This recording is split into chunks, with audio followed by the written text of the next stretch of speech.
আসসালামু আলাইকুম আমার প্রিয় ভিউয়ার্স, আপনারা কেমন আছেন?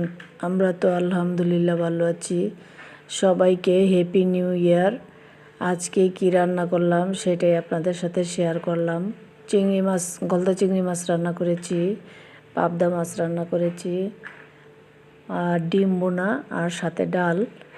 তাই আপনাদের সাথে আজকে নতুন বছরে কিছু কথা বলবো বলে অল্প অল্প করে শেয়ার করে ফেললাম।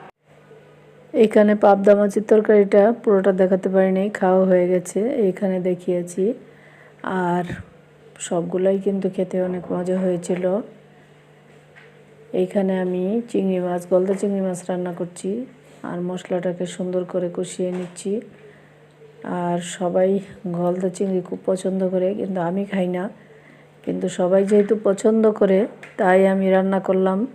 সবাই পছন্দ করে খেলে ভালো লাগে। আর দেখেন মাছগুলো কিন্তু অনেক বড় ছিল। আর যেহেতু আমার মেয়ের বান্ধবীর বাড়ি থেকে নিয়ে এসেছে এদের ঘেরের মাছ, তাই অল্প একটু রান্না করলাম, বাকিগুলো রেখে দিয়েছি, পরে রান্না করব। আর সাথে ধনিয়া পাতা দিলাম, কাঁচামরিচ দিয়ে রান্নাটা করেছি। দেখতে যেরকম সুন্দর হয়েছে, সবাই বলল খেয়ে যে অনেক মজা হয়েছে। তো আসলে সবাই যখন পছন্দ করে তখন নিজে না খেলেও সেটা অনেক ভালো লাগে। আর তরকারির কালারটা কিন্তু অনেক সুন্দর হয়েছে, দেখতেই পাচ্ছেন।